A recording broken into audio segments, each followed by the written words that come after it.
네, 안녕하세요. 반갑습니다. 오늘 대보 마그네틱 한번 살펴보도록 하겠습니다. 최근 신규 시설 투자 공시가 났죠? 음성 공장에 지금 120억 원 규모로 2차 전지 소재 임가공을 위한 설비 투자를 한다고 하는데요. 일단은 23년 6월 30일까지 이렇게 투자 기간이 짧은 것으로 보면 뭐 공장 짓는 게 아니죠. 안에 그 라인 까는 뭐 그런 투자 설비로 볼 수가 있고, 이후에는 빠르게 실적이 잡힐 수 있다라는 뜻입니다. 상당히 고무적인 부분이라고 볼 수가 있고요. 사실 저는 그 2차 전지 관련해서 뭐 직접 배터리를 만드는 기업들에 대해서는 투자를 조금 자제했었는데, 대신에 이제 소부장 관련해서는 되게 긍정적으로 많이 봤습니다. 그렇게 좀 보고 있던 업체들 중에 이제 대보마그네틱이 지금 현재 신규 시설 투자 공시가 나오면서 이제 좀 본격적으로 좀 들여다보고 있는데요. 22년 들어서면서부터 수주 잔고가 조금씩 감소된 부분이 보였었죠. 지금 241억 원, 이게 지금 사업보고서니까요. 지난 연도 결산 기준입니다. 네, 지금 1분기에는 382억 원으로 이렇게 증가를 했었고요. 네, 2분기까지도 뭐 이렇게 미비하게 조금 증가하면서 유지되어 오다가, 네, 3분기 들어서면서부터 수주 잔고가 좀 빠르게 축소됐죠. 뭐 어찌됐든 지금 빠르게 물량을 소화했다라고 볼 수도 있지만, 수주 잔고가 뭐 지속적으로 이렇게 유지되고 있지 않다라는 점에서 뭐 선행 지표로 좀 많이 보고 계시죠. 3분기 보고서로에 의하면 수주 잔고가 조금 많이 감소된 부분이 있기 때문에, 그래서 뭐 지금의 수주 잔고가 어느 정도 수준이냐면, 보시면 2018년 결산 기준보다 못 미치는 수치라는 것이죠. 이게 조금 우려가 되긴 하고요. 네, 그래서 뭐 22년도 주가 흐름을 좀 보시게 되면 뭐 이렇게 조금 뭐라 그럴까요? 변동성을 좀 보이고 있지만, 뭐 궁극적으로는 뭐 1월 달에는 아무래도 수주잔고 등의 영향으로 이렇게 조금 뭐 강세를 보였고, 뭐 매크로적인 부분도 있겠죠. 그러다가 이제 최저점이 7월 중순에 이제 좀 찍고요. 다시 이제 좀 반등하는 모습을 보이고 있습니다. 네, 그리고 이후에 보시게 되면 한번 또 주가가 뻥 튀겼죠. 이게 이제 작년에 수산화 리튬 양산이 이제 본격화된다 그러면서 주가가 기대감으로 한껏 이제 올랐던 건데요. 네, 요 부분입니다. 요 부분에서 11월 24일이죠. 이제 기존에 이제 원래 하던 사업 부분 이외에 새로운 소재 분야의 양산이 본격화된다라는 기대감을 받으면서 뻥 하고 올랐다가 지금 와서 다시 조정을 받았던 수준으로 돌아왔고요. 지금은 다시 한번 신규 시설 투자 공시가 났기 때문에 좀 차분하게 들여다볼 필요가 있다라고 저는 보는 거고요. 결국은 기업의 이제 주력 제품은 보시는 것처럼 EMF, 전자석 탈철기죠. 이 부분으로 꾸준히 매출이 잘 나오고 있는데, 아까 말씀드린 이제 수산화 리튬 양산이 본격화되면서 이제 밸류에이션이 다시 이제 한번 점프업 될 수 있는 뭐 리레이팅이 나타나지 않을까, 뭐 그런 기대감으로 올랐던 겁니다. 다시 지금 뭐 예전 수준으로 돌아왔다고 볼 수가 있고, 사실 그런 면에서 지금의 신규 시설 투자 공시는 저는 의미가 있다고 보고 있고요. 결국에는 소재 임가공을 위한 설비 투자니까, 지금 대보 마그네틱이 음성 공장이 수산화 리튬을 이제 위한 공장이거든요. 거기에 대한 시설 투자를 했기 때문에 의미 있게 좀 봐야 되지 않나, 그렇게 좀 보고 있고요. 그래서 뭐 실제 돈이 120억 정도 추가로 설비가 확장된 부분을 놓고 봤을 때는 뭐 이 부분이 지금 수산화 리튬으로 인한 기대감으로 주가가 이제 상승했다가 조정된 부분이라고 놓고 본다면, 뭐 충분히 이 정도 이상의 밸류 업사이드는 받을 수 있다고 보여지죠. 제가 긍정적으로 보는 이유가, 지금 EMF라고 하는 전자석 탈설기가 이제 일본과 대보 마그네틱만 사실 시장을 양분해서 주도하고 있고요. 특히 이제 습식이라고 보여지는 것은 대보 마그네틱만 지금 생산이 가능한 것으로 확인이 되고, 최근에 또 중국의 한 배터리 업체가 대보 마그네틱 관련된 장비를 또 이제 수주를 하면서 관심을 받았죠.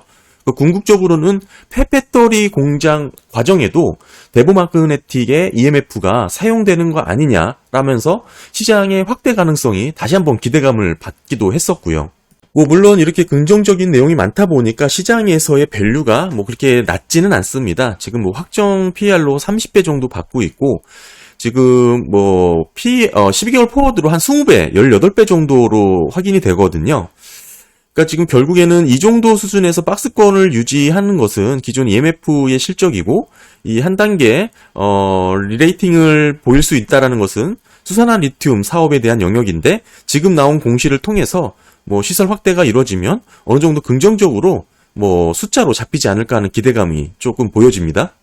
네, 그리고 기업의 이제 가동률을 보게 되면 뭐 이렇게 꾸준히 뭐 상단까지 어느 정도 뭐 차한 것으로 보여지지만, 이제 보셔야 될 부분이 이제 꾸준히 기업의 캐파가 수요에 따라서 이렇게 증가하고 있다라는 것을 이제 놓쳐서는 안 될 것 같고요. 그러니까 따라서 지금 뭐 생산 능력이 1,000억이라 그래서 이걸 상한으로 제한을 둘 이유가 없다라는 의미죠.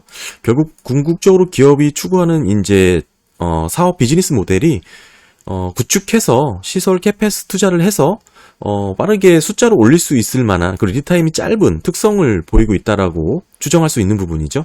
궁극적으로 지금의 이제 가동률이 뭐 한계에 차라서 결국에는 이제 매출액 상단이 막히는 거 아니냐라는 우려를 하지 않아도 될 것 같고요. 그리고 그 부분은 기업들의 이제 컨센을 통해서도 확인이 되죠. 뭐 지금 현재 1,000억 정도 보고 있고, 23년으로 봤을 땐 1,500억, 24년 2,000억 원 규모로 이렇게 보고 있으니까요. 특별히 기업은 이제 가동률에 제한을 받는 그런 사업의 영역은 아닌 것으로 확인이 됩니다. 네, 기업의 이제 자산 보시면 전체 자산은 942억 원 규모고요. 유형 자산, 뭐 재고 자산, 뭐 현금, 뭐 이렇게 구성을 하고 있습니다. 뭐 유형 자산은 뭐 비슷한 수준에서 뭐 이렇게 유지가 되고 있고, 재고 자산이 뭐 21년 결산 대비 좀 큰 폭으로 증가를 했고요. 현금도 이렇게 좀 급격하게 늘었습니다. 네, 보시는 것은 21년 결산 기준의 재고 자산인데요. 비율을 놓고 보면 제품이 이제 78억 원 규모였죠. 네, 지금 21년 3분기, 22년 3분기 기준으로 봤을 때 제품이 157억 원으로 약 2배 정도 증가한 것을 확인할 수가 있고요. 기업은 현재 분기 보고서에는 그 영업활동 현금 흐름에 대한 조정 내역을 따로 이렇게 공시를 하고 있지 않습니다.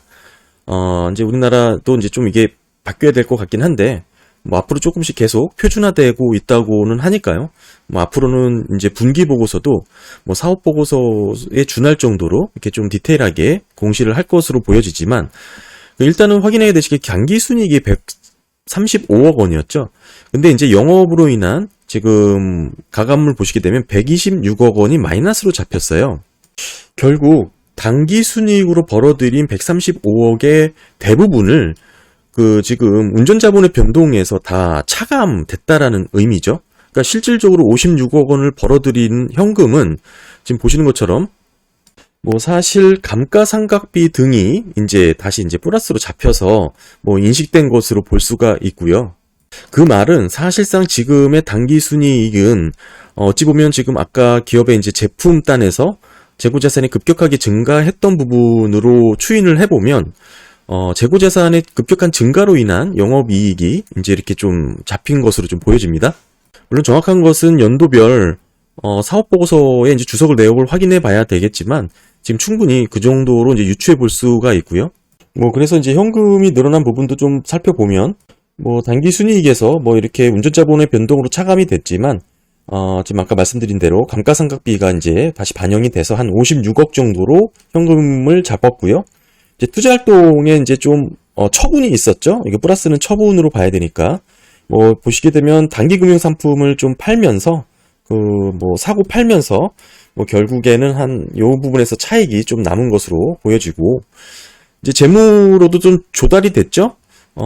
지금 대출을 좀 받은 부분이 확인되고요. 단기 차입금으로 한 50억 원 빌리면서 이렇게 돈이 뭐 이런 부분에서 다 이렇게 모여서 현금이 지금 증가한 것으로 이렇게 좀 확인이 됩니다.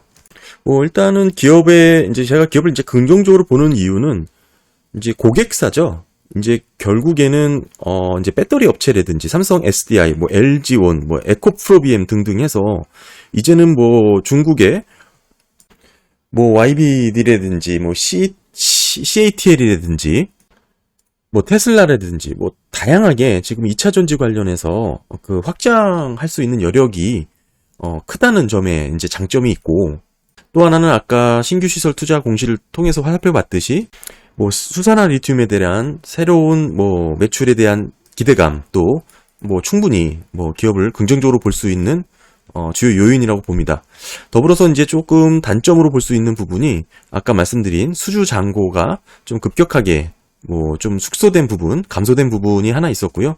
또 하나는 이제 재고자산 관련해서 아까 말씀드린 지금 제품단에서 좀 급격하게 좀 늘어난 부분, 이것도 조금 확인이, 이거 조금 확인을 좀 더 봐야 될 부분으로 좀 보여지고요.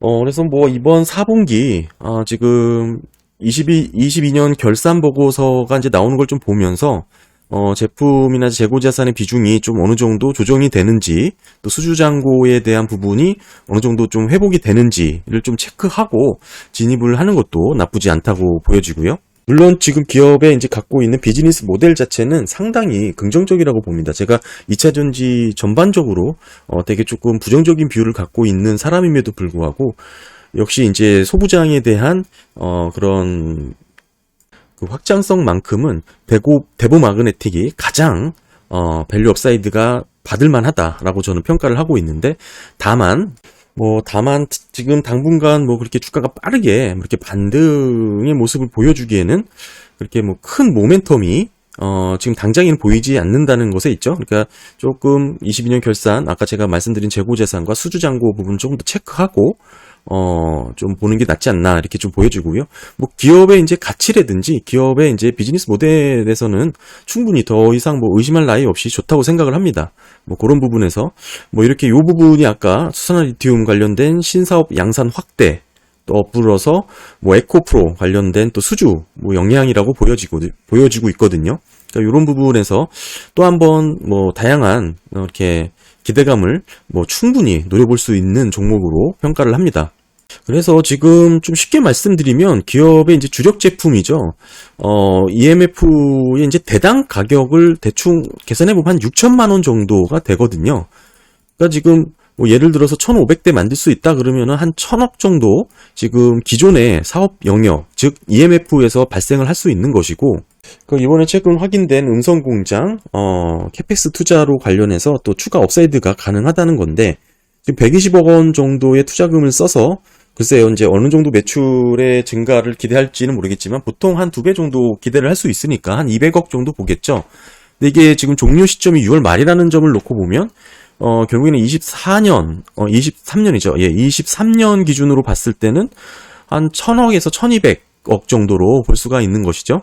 거기에 이제 꾸준히 캐파가 늘어났다라는 것을 놓고 봤을 때 결국에는 한 200억, 300억 정도의 더 업사이드가 있다고 보면 한 1,500억 정도의 23년 실적을 추정해 볼 수 있는 거고, 이게 이제 대략적인 컨센과 맞아 들어가는 겁니다. 지금 1,500억 원에 이제 올해 23년 결산 기준의 실적을 보는 것이니까요.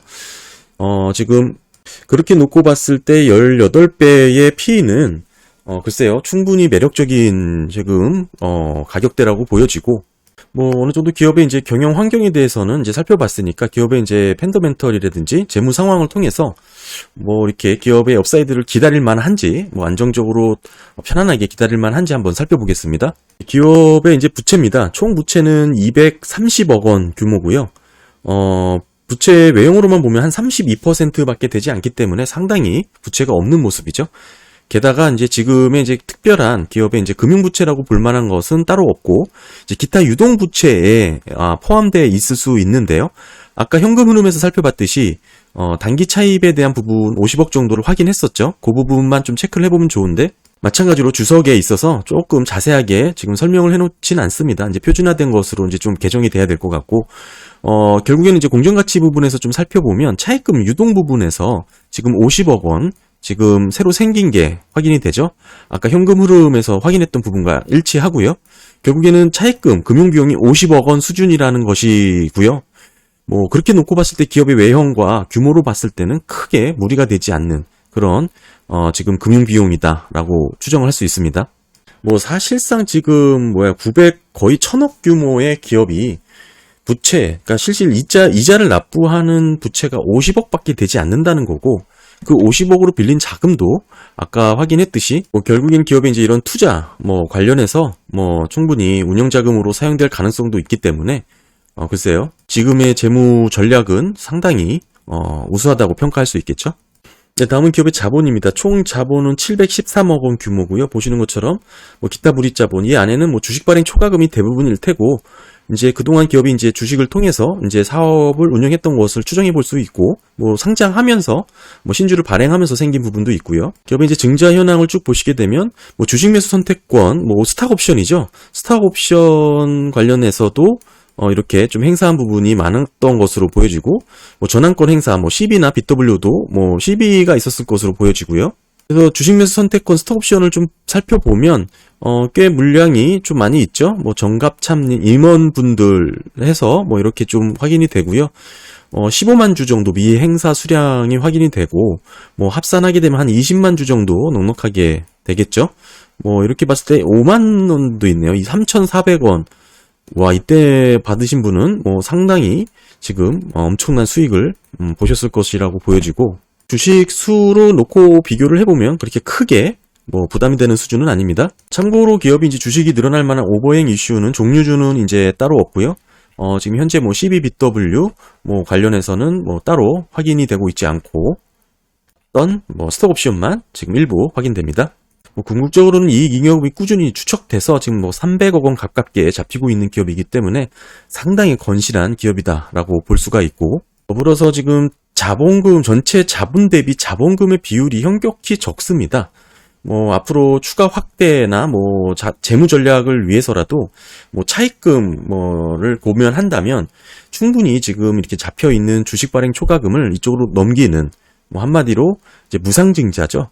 그런 가능성도 충분히 높아 보이는 기업의 이제 자본 구조고요. 뭐 일단은 기업이 이제 현재 매출이 급격하게 늘어났다라는 점에서 놓고 보면, 사실 뭐 지금의 재고 자산이 증가한 부분 또는 수주 잔고가 다소 둔화된 부분은 크게 우려될 부분은 아니라고 지금 보여지고요. 특히 이렇게 매출이 크게 늘면서 영업 이익률이 좀 많이 개선됐죠. 14% 수준에서 뭐 대략 20%까지 이렇게 수익성이 좋아졌는데, 결국에는 매출액이 늘면서 영업이익이 좋아지는 영업 레버리지 효과를 충분히 보고 있는 그런 모습을 보여주고 있거든요. 그래서 종합적으로 말씀을 드리면 지금 국면에서는 뭐 사실 언제 진입을 해도 뭐 그렇게 크게 우려가 되는 수준은 아니다. 지금 이미 충분히 과매도 국면, 좀 저평가된 국면이라고 좀 볼 수가 있겠죠. 물론 지금 기업의 밸류에이션 자체만 놓고 보면 그렇게 뭐 마냥 싸다고 이렇게 말씀드리긴 좀 어렵겠지만, 기업의 이제 성장성이라든지 뭐 확장성 면에서 놓고 봤을 때 시장이 기대하고 있던 주가의 흐름을 놓고 비교를 해보면 뭐 상대적으로는 지금 진입을 해도 뭐 크게 뭐 이렇게 뭐 이상하지 않은 뭐 그런 좋은 시점이라고 볼 수가 있겠죠. 무엇보다 제가 매력적으로 보는 이유는 전기차 배터리 제조업체 뭐 각 타입별로 다양하죠. 파우치냐, 각형이냐, 원통형이냐, 뭐 이렇게 또 구분되어 있고, 자동차 메이커들도 실질 배터리를 이제 자체 생산한다 뭐 이런 얘기도 나오고 있는데, 지금 대부분 마그네틱 같은 게 이 모든 업체들을 다 전방 산업으로 고객사로 확보할 수 있다라는 이 확장성만큼은 정말 상당히 매력적인 부분이라고 보여집니다. 네, 그래서 뭐 신규시설 투자, 지금 은성공장 12억 원 규모의 신규시설 투자 설비 공시를 보면서 한번 기업을 살펴봤는데요. 기업이 이렇게 실질적으로 120억 원 가량 투자를 하면서 시설 확대를 한다는 것은 생각보다 많은 사업성 분석을 끝냈다는 의미고, 지금 2차 전지, 아까 확인했던 지금 기존 사업 이외에 추가 확대 여력이 어느 정도 가시적으로 지금 예상해보고 추정해볼 수 있는 그런 영역대라고 좀 보여집니다. 그래서 사실 지금 정도부터는 좀 관심 갖고 계속 팔로우하면서 조금 관심 갖는 것도 좋지 않을까 생각을 하고요. 기업의 이제 재무 상태라든지 전반적인 비즈니스 모델, 또 기업의 이제 뭐 추가 뭐 다양한 주식수 오버행 가능 이슈까지 전반적으로 깔끔하고 충분히 투자를 하면서 성과를 기대할 수 있을 만한 종목으로 보여집니다. 감사합니다.